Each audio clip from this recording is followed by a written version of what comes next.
Graphs and diagrams. നമ്മൾ അടുത്ത് നോക്കാൻ പോകുന്നതാണ് എന്താണ് ഗ്രാഫ്സ് ആൻഡ് ഡയഗ്രംസ് എന്ന് പറഞ്ഞാൽ. ഗ്രാഫ്സും ഡയഗ്രംസും നമ്മളെ ഡാറ്റേനെ വളരെ എളുപ്പത്തിൽ മനസ്സിലാക്കാൻ പറ്റുന്ന രീതിയിൽ പ്രസന്റ് ചെയ്യാനുള്ള മെത്തേഡുകളാണ്. They are statistical methods for presenting complex data in a readily understandable form. ഒരു ഗ്രാഫായിട്ടോ ഡയഗ്രമായിട്ടോ ഡാറ്റയെ പ്രസന്റ് ചെയ്താൽ ഏതൊരു സാധാരണക്കാരനും അത് കണ്ടാൽ പെട്ടെന്ന് കാര്യങ്ങൾ മനസ്സിലാവും. വെറുതെ കുറേ നമ്പേഴ്സ് എഴുതിയിട്ട് മനസ്സിലാവണതിനെക്കാട്ടും ഒരു ചിത്രം കണ്ടാൽ നമുക്ക് പെട്ടെന്ന്, ഒരു ഗ്രാഫ് കണ്ടാൽ പെട്ടെന്ന്, അല്ലെങ്കിൽ ഒരു ഡയഗ്രാം കണ്ടാൽ പെട്ടെന്ന് എന്താണ് കാര്യമെന്ന് നമുക്ക് മനസ്സിലാവും. അപ്പോൾ അങ്ങനെയുള്ള ഒരു സ്റ്റാറ്റിസ്റ്റിക്കൽ മെത്തേഡ്സ് ആണ് ഗ്രാഫ്സ് ആൻഡ് ഡയഗ്രാം കൊണ്ട് ഉദ്ദേശിക്കുന്നത്.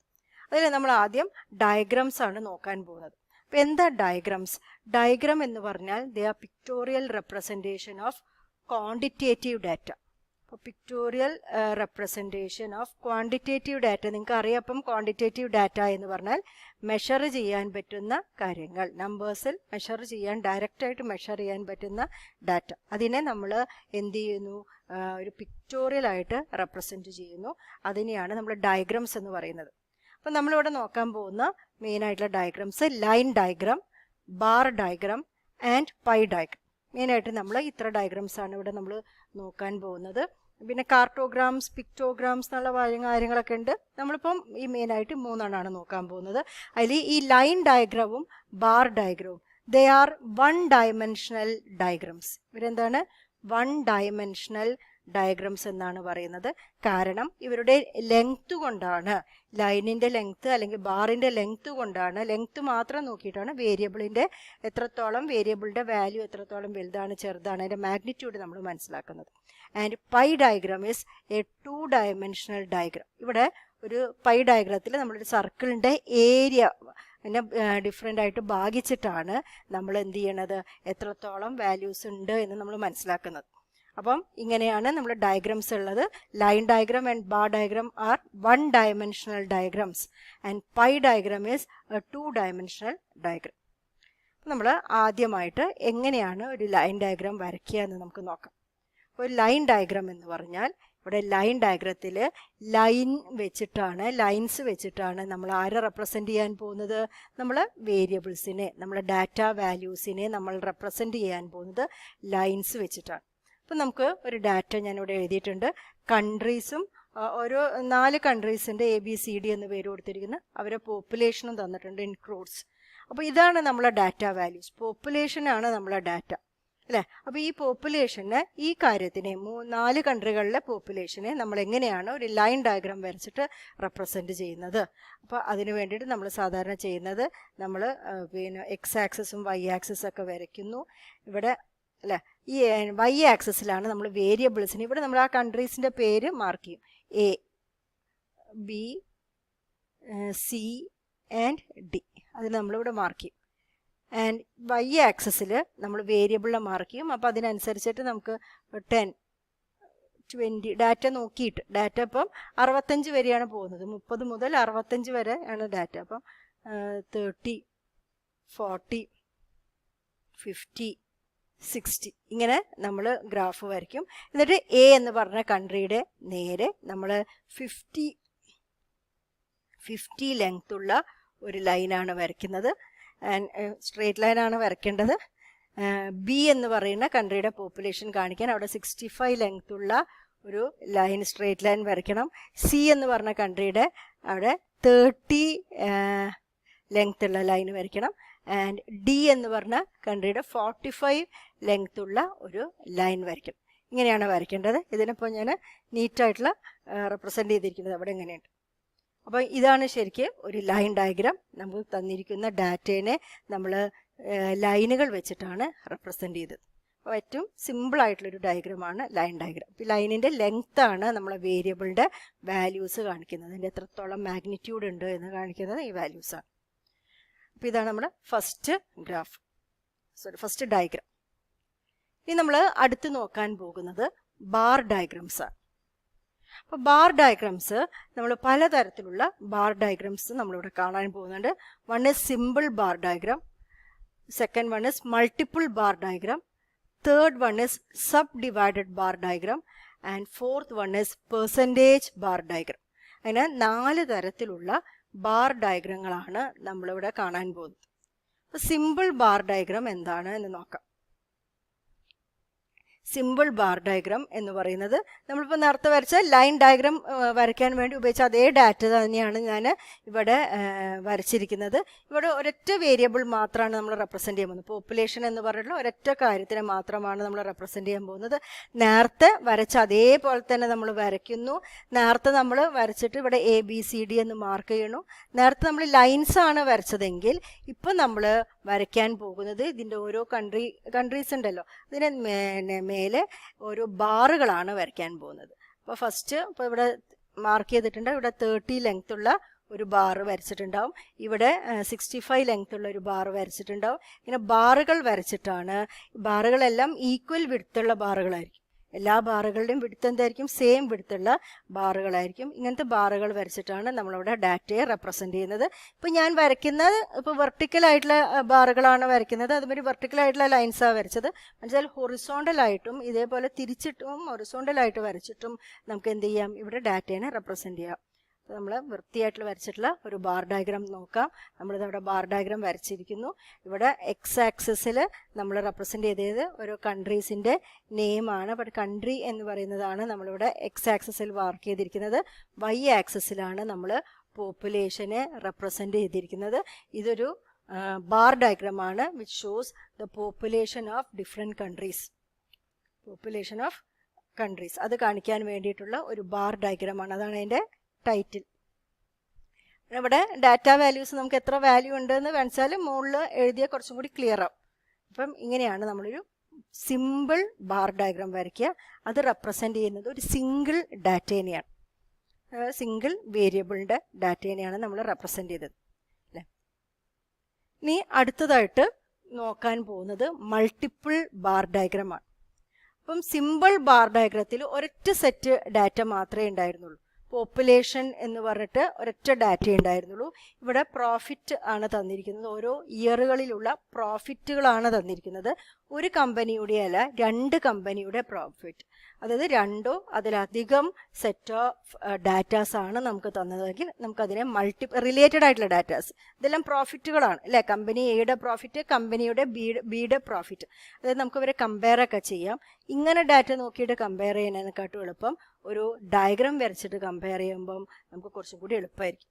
ഇവിടെ മൾട്ടിപ്പിൾ ബാർ ഡയഗ്രാം വരയ്ക്കുക എന്ന് പറഞ്ഞാൽ നമ്മൾ നേരത്തെ ഓരോ സിംഗിൾ ബാറാണ് ഓരോ കൺട്രിയുടെ മുകളിലും വരച്ചത്. ഇപ്പോൾ ഇവിടെ കൺട്രിയുടെ സ്ഥാനത്ത് ഇവിടെ ഇയറുകളാണ്. അപ്പം 2003, 4 എന്ന് പറഞ്ഞിട്ടുള്ള ഒരു ഇയറിൽ 2 കമ്പനികളുടെ പ്രോഫിറ്റുകൾ നമുക്ക് റെപ്രസെൻ്റ് ചെയ്യണം. കമ്പനി എയുടെ പ്രോഫിറ്റിന് ഞാനൊരു ബാർ വരച്ചിട്ട് റെപ്രസെൻ്റ് ചെയ്യുന്നു. അതിന് നമ്മൾ ഡിഫറെൻറ്റ് കളർ കൊടുക്കാം, അല്ലെങ്കിൽ ഡിഫറെൻറ്റ് ടെക്സ്ചർ കൊടുക്കാം. എങ്ങനെ ഷെയ്ഡിങ് ഒക്കെ കൊടുത്തിട്ട് ഡിഫറെൻ്റ് ആയിട്ടൊരു ഷെയ്ഡിങ് കൊടുത്തിട്ട് അതിനെ റെപ്രസെൻ്റ് ചെയ്യാം. അതിനെ തൊട്ട് തന്നെ ഞാൻ എന്ത് ചെയ്യണു? അടുത്ത കമ്പനിയുടെ ഡാറ്റ പ്രോഫിറ്റ് കാണിക്കാനുള്ള ഒരു ബാറും കൂടെ. അപ്പോൾ അത് 90 ആണ്. ഇവിടെ നമ്മൾ അതിനനുസരിച്ചിട്ട് വാല്യൂസ് മാർക്ക് ചെയ്തിട്ടുണ്ടാവും. നമ്മൾ 90 എന്നുള്ള അടുത്തൊരു ബാർ വരയ്ക്കും. അപ്പോൾ രണ്ടിനും വ്യത്യസ്തമായ കളേഴ്സ് കൊടുക്കാം, അല്ലെങ്കിൽ വ്യത്യസ്തമായിട്ടുള്ള ഷെയ്ഡിങ് കൊടുക്കാം. ഇനിയിപ്പോൾ അടുത്ത ഇയർ വരുമ്പോൾ എന്ത് ചെയ്യണം? അവിടെ ഫസ്റ്റ് കമ്പനി എയുടെ ബാറ് വരയ്ക്കുക. കമ്പനി എയുടെ ബാറുകൾക്കൊക്കെ എല്ലായ്പ്പോഴും ഒരേ കളറുകൾ വേണം.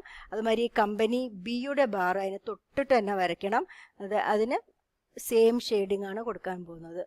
അപ്പോൾ ഇങ്ങനെയാണ് നമ്മൾ ഇവിടെ മൾട്ടിപ്പിൾ ബാറുകൾ വരച്ചിട്ട് ഡാറ്റേനെ റെപ്രസെൻ്റ് ചെയ്യുന്നത്. അത് കുറച്ചും കൂടി വൃത്തിയായിട്ട് അവിടെ വരച്ച് വെച്ചിട്ടുണ്ട്. ഇവിടെ നമ്മൾ എക്സ് ആക്സിസിൽ ഇയറുകളാണ് എടുത്തിരിക്കുന്നത്, ആൻഡ് വൈ ആക്സിസിൽ നമ്മൾ എന്താ കൊടുത്തിരിക്കുന്നത്? പ്രോഫിറ്റുകളാണ്.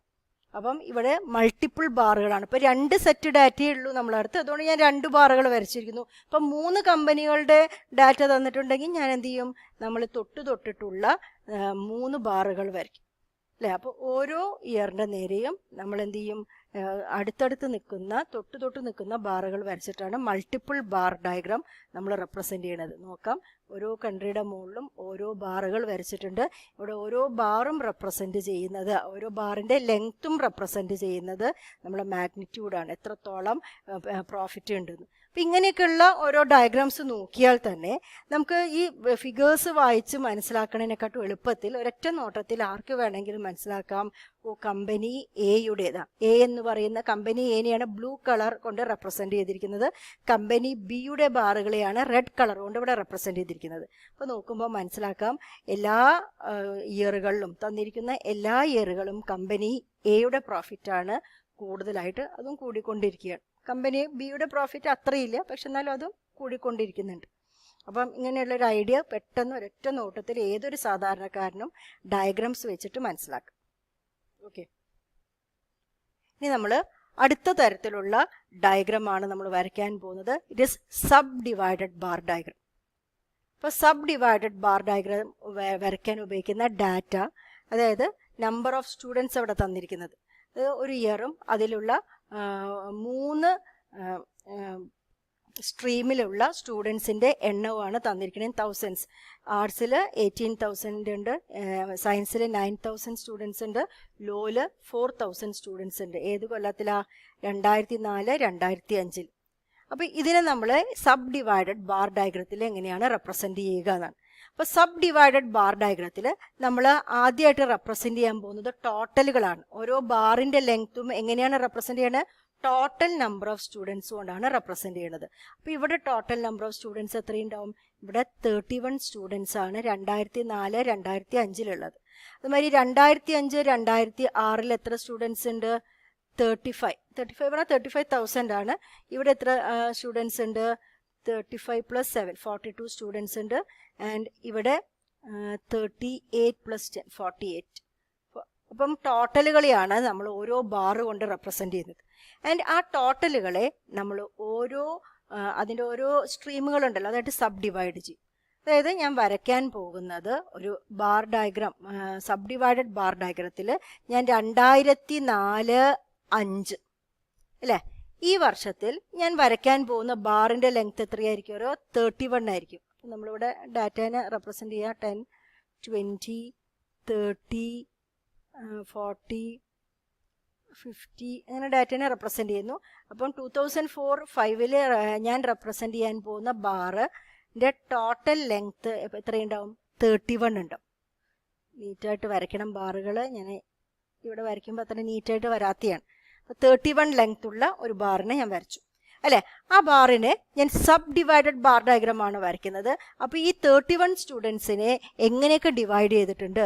18,000 പേര് ആർട്സിലാണുള്ളത്. അപ്പോൾ ഞാൻ ആ ഫസ്റ്റ് തൊട്ടിട്ട് ഒരു 18 വരെ അല്ലേ, അതുവരെയുള്ള ഇത് ഞാനിവിടെ ഡിവൈഡ് ചെയ്തു. ഇത് ആർട്സ് സ്റ്റുഡൻസാണ്. ഈ ഷെയ്ഡിങ് ഞാൻ കാണിക്കുന്നത് ആർട്സ് സ്റ്റുഡൻസിൻ്റെയാണ്. അതിന് ശേഷം വരുന്ന പിന്നെ 9, അടുത്ത 9,000 സ്റ്റുഡൻസ്. അപ്പം 18 + 9, ഇപ്പോൾ ഒരു 26 വരെ ഞാൻ അടുത്ത ഡിവിഷൻ കൊടുത്തു. അത് കാണിക്കുന്നത് സയൻസ് സ്റ്റുഡൻസിനെയാണ്. പിന്നെ ബാക്കിയുള്ളത് ഇപ്പോൾ 3 എണ്ണമല്ലോ, അപ്പോൾ എന്തായാലും ബാക്കിയുള്ളത് ലോ സ്റ്റുഡൻസിനെ ആയിരിക്കും കാണിക്കുന്നുണ്ടാവും. അതേമാതിരി നെക്സ്റ്റ് ഇയറിൽ അടുത്ത ബാർ വരച്ചു. ആ ബാറിൻ്റെ ലെങ്ത് എന്തായിരിക്കണം? 35 ആയിരിക്കണം. അപ്പോൾ 35 ലെങ്ത് ഉള്ള ഒരു ബാറാണ് അടുത്ത വർഷത്തേക്ക് വേണ്ടി വരയ്ക്കുന്നത്. ആ ബാറിനെ എങ്ങനെ സബ് ഡിവൈഡ് ചെയ്യണം? ഫസ്റ്റ് 20 വെച്ചിട്ട് നമ്മൾ ഡിവൈഡ് ചെയ്യുന്നു അല്ലേ. അത് റെപ്രസെൻറ്റ് ചെയ്യുന്ന ആർട്സ് സ്റ്റുഡൻസിനെയാണ്. പിന്നെ ബാക്കി എത്രയാണ്? സയൻസ് സ്റ്റുഡൻസുള്ള 10 ആണ്. അപ്പോൾ അത് കാണിക്കുക 20ൻ്റെ മുകളിൽ 10 എടുക്കണം. അപ്പോൾ എത്ര വരും? 30ക്ക് നേരെ നമ്മളൊരു മാർക്ക് ചെയ്യും. അത് റെപ്രസെൻറ്റ് ചെയ്യുന്നത് സയൻസ് സ്റ്റുഡൻസിനെയാണ്. പിന്നെ ബാക്കി remaining 5 will be law students. അങ്ങനെ ഓരോ ഇയറുകളുടെ മുകളിലും ഓരോ ബാറുകൾ വരയ്ക്കുകയും ആ ബാറ് എങ്ങനെയാണ് വരയ്ക്കേണ്ടത്? ടോട്ടൽ ഉപയോഗിച്ചിട്ടാണ്. ടോട്ടലാണ് അതിൻ്റെ ലെങ്ത് ആയിട്ട് വരയ്ക്കേണ്ടത്. എന്നിട്ട് ഇതിൻ്റെ ഓരോ പാർട്ടുകളായിട്ട് അതിനെ സബ് ഡിവൈഡ് ചെയ്യുന്നു.